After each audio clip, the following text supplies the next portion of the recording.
सामाजिक नियंत्रण। और सोशल कंट्रोल का मैकेनिज्म किसी भी समाज में दो तरीके से होता है। एक तो ये कि हम किसी को ठीक से समझा दें, उसको अनुकूलित कर लें, उसको अपने जैसा बना दें। एक तो ये होता है। देखिए, एक शब्द आपने सुना होगा, शोषण, एक्सप्लॉइटेशन। और शोषण करने वाले भी दो तरह के लोग हैं। एक वो जो शोषण के फाइन आर्ट में एक्सपर्ट हैं, एक जो उसमें एक्सपर्ट नहीं है। दुनिया में कोई भी शोषण करने के दो तरीके हैं। एक तो ये कि किसी को मार पीट के शोषण कर लीजिए, लेकिन उसमें शोषित व्यक्ति को ये पता होता है कि मेरा शोषण हो रहा है। वो गुस्से में भी रहता है और ताक में रहता है बेसिकली। और जिस दिन उसको मौका मिल जाता है अपने शोषण की व्यवस्था या व्यवस्थापक को समाप्त करने का, उस दिन व्यवस्था या व्यवस्थापक समाप्त हो जाता है। ये शोषण का घटिया तरीका है ना, जिसको ठीक से करना नहीं आता वो इसे इस्तेमाल करते हैं। जैसे मान लीजिए कई घरों में आप देखेंगे कि किसी को डोमेस्टिक हेल्प के तौर पर रखा हुआ है, घर में काम दिया हुआ है, नौकरी दी हुई है, और उससे अमानवीय बर्ताव करते हैं। इतने घटिया घटिया लोग इस समाज में हैं। मुझे 3-4 साल पहले एक स्टूडेंट ने बताया कि वो जिस घर में रहती थी मुखर्जी नगर में, उसमें एक छोटा सा बच्चा नौकर था, और उस घर की मालकिन इतनी खराब महिला थी कि उस बच्चे की छोटी छोटी गलतियों पर प्रेस गर्म करके उसकी पीठ पे लगा देती थी। ऐसी हरकतें वो करती थी। और वो ये कई कई मालिक लोग ये मान के चलते हैं कि यदि किसी को हम सैलरी दे रहे हैं, नौकर रखा है, तो वो 24 घंटे का नौकर है। कभी भी सोता हुआ देखिए तो गुस्से में आ जाते हैं कि सो कैसे रहा है। तो ऐसे लोग भी हैं। लेकिन उस बच्चे की मनस्थिति पर आप गौर कीजिए कि यदि किसी दिन उसको मौका मिल गया, वो उठा, उसने देखा घर में सब सो रहे हैं और वो खूंसट महिला भी सो रही है, गहरी नींद में है, और उसको वही प्रेस दिख गई कहीं पर, और उसने उसको फुल उस पर गर्म कर दिया, लिनन के कपड़े के लिए गर्म कर लिया, हाईएस्ट उसकी जो गर्मी हो सकती है वहां कर लिया। और गलती से 2 प्रेस मिल गई, दोनों गर्म कर लेगा वो, तो उस दिन दोनों हाथों में हथियार लेके जाएगा ना, और एक ही बार में ऐसा चिपकाएगा कि उसके बाद वो हड्डी ही चिपक के बाहर आएगी, त्वचा तो नहीं बचेगी। क्यों? क्योंकि उस व्यक्ति को गुस्सा आ रहा है बहुत ज्यादा, उसका लगातार एक्सप्लॉइटेशन हो रहा है, नाराजगी है, तनाव में रहता है, विद्रोह का भाव है, और बगावत का भाव जिस दिन मौका मिलता है उस दिन व्यक्त हो जाता है, उस दिन तो बगावत हो जाती है। दूसरा होता है शोषण का फाइन आर्ट, जो कलात्मक तरीके से करते हैं। वो शोषित व्यक्ति को एहसास नहीं होने देते कि उसका शोषण हो रहा है, बल्कि कभी कभी तो ये एहसास करवा देते हैं कि उसके लिए गौरव की बात है कि उसका शोषण हो रहा है। ऐसे लोग बड़े कायदे के होते हैं, बहुत समझदार होते हैं, और आमतौर पर ये काम संस्कृतियां, सभ्यताएं ज्यादा अच्छी तरीके से करती हैं। जैसे भारतीय समाज में महिलाओं की स्थिति आमतौर पर ऐसी है कि वो ऐसी स्थिति नहीं है कि आप बहुत खुश हों उसको लेकर, है ना। जो महिलाएं घर में काम करती हैं, घर में रहती हैं, दिन भर घर में रहना, बोर हो जाना, कुछ नयापन जीवन में ना होना, रोज वही चूल्हा चौका बर्तन झाड़ू सब वही काम करना, कितना बोरियत भरा काम है। उसके बाद भी कोई सम्मान ना मिलना, घर की आय में उनकी हिस्सेदारी है ऐसा कोई श्रेय उनको नहीं मिलता है। अब वो महिला इस जीवन को जीते हुए भी शोषण की शिकायत उसके मन में ना पैदा हो, इसका तरीका होता है कंडीशनिंग। कंडीशनिंग बड़ा शब्द मनोविज्ञान में आइडियोलॉजिकल कंडीशनिंग कहते हैं। इसका मतलब किसी के मन में ऐसे विचार बैठा देना जो है तो आपके फायदे में, पर उसको लगता हो कि उसके फायदे में है। जैसे उसको बीच में गीत सुनाना, भारत की जो नारियां हैं उनकी बात ही अलग है, दुनिया भर में ऐसी नारियां नहीं होती हैं। ममता से भरी हुई, त्याग से भरी हुई, दया से भरी हुई ऐसी नारियां दुनिया में कहीं नहीं होती हैं। भारतीय नारी सबसे पहले खाना कभी नहीं खाती, लास्ट में खाती है, बचता है तो, बच जाए तो, वरना खुरच खुरच के खाती है। ये सब बचपन से कह कह के लड़कियों को बचपन से ऐसा बना देते हैं कि उनको लगने लगता है बहुत शानदार बात है। और उसके बाद यदि कोई पुरुष किसी महिला से कह भी देना कभी कि आपके तो अधिकारों का हनन हो रहा है घर में, कहीं मुंह नोच लूंगी, मुंह झोंसा नहीं का, इतना गौरवपूर्ण मेरा जीवन है, मजाक समझते हो? त्याग, नारी त्याग के लिए पैदा होती है, वो खुद ही बोल रही है। वो पुरुष समझा रहा है ये तुम नहीं बोल रही हो, तुमसे बुलवाया जा रहा है। अगर नहीं बोल रही हूँ, खबरदार जैसी बातें कही, मेरा दिमाग खराब करते हो। मैं इसी में खुश हूँ, मेरा परिवार ही मेरा जीवन है, मेरा पति ही मेरा जीवन है, भला है बुरा है जैसा भी है, मेरा पति मेरा देवता है ना। अगर आपको कोई स्त्री ऐसा बोलता हुआ दिखे, ऐसी बोलते हुए दिखे, इसका मतलब सिर्फ इतना समझना कि उसकी कंडीशनिंग ठीक से की गई है।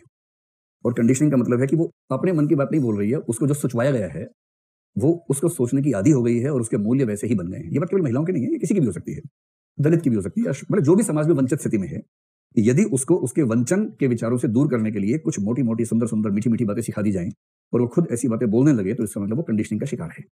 समझ गए बात ठीक से? चलिए, तो शोषण का ज्यादा अच्छा तरीका है कंडीशनिंग, और इसका मतलब है उस व्यक्ति के सॉफ्टवेयर को ही ऐसा बना दो कि वो आपके खिलाफ सोच ही ना पाए, उसको ये लगने लगे कि वो तो बेस्ट कंडीशन में है। तो कंडीशनिंग का मतलब है सोचने का तरीका ही बदल दो।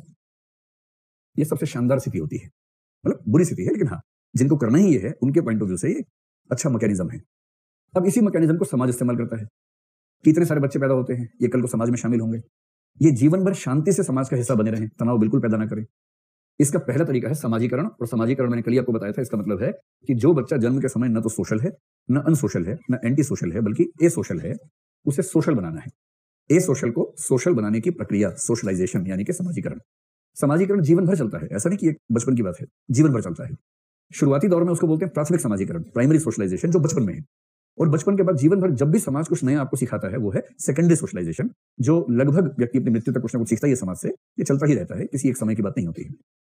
जिस व्यक्ति का समाजीकरण ठीक से हो गया, इसका मतलब पता क्या होता है? आपने बड़े बूढ़ों के मुंह से सुना होगा कि आजकल बच्चों में सब कुछ संस्कार नहीं है। संस्कार उनको लगता है आखिरी पीढ़ी उन्हीं की थी। और मजे की बात है कि उनके पेरेंट्स को भी लगता था कि आखिरी पीढ़ी उन्हीं की थी। हर पीढ़ी के बुड्ढों को लगता है कि संस्कार खत्म हो गए हमारे साथ ही, हम आखिरी संस्कारवान पीढ़ी हैं, उसके बाद संस्कार बची नहीं। आपको बूढ़ों की बात सुन के ऐसा फील हुआ कभी कि संस्कारों को लेकर बहुत तनाव में रहते हैं वो लोग कि अब खत्म हो गए संस्कार, जबकि आप साबित करते हो कि नहीं है संस्कार, आप भरोसा रखिए हैं, उनको भरोसा नहीं होता होगा। ये जो होते हैं ना संस्कारी बच्चे का बेसिक मतलब है जिसका ठीक से समाजीकरण हुआ है। और ऐसा समाजीकरण हुआ है कि वो एक व्यक्ति नहीं बचा है, टाइप बन गया है। टाइप का मतलब समाज को जैसा पीस चाहिए था ठीक वैसा पीस बन गया है।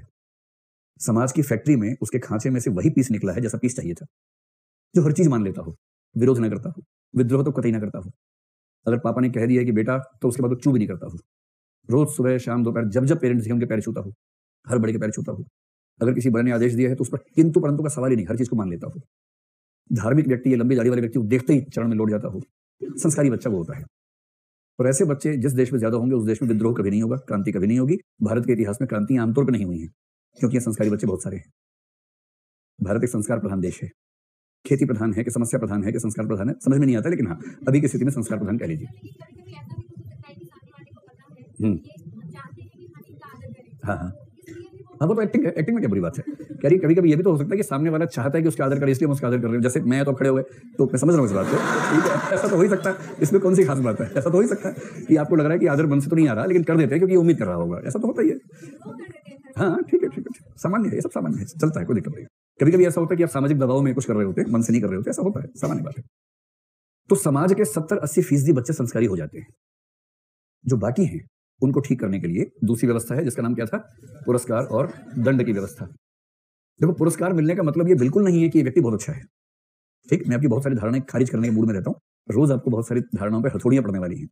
किसी को पुरस्कार मिलने का ये मतलब बिल्कुल नहीं है कि वो सचमुच एक अच्छा व्यक्ति है।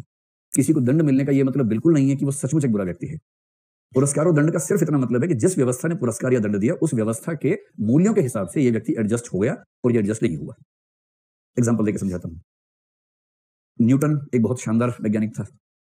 न्यूटन जैसा व्यक्ति जिस देश में होगा उसके लिए गर्व की बात होनी चाहिए।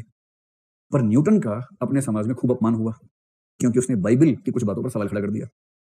गैलीलियो को तो इतना प्रताड़ित किया गया और गैलीलियो को अंत में माफी मांगनी पड़ी। हालांकि उसने माफी बहुत कलात्मक तरीके से मांगी।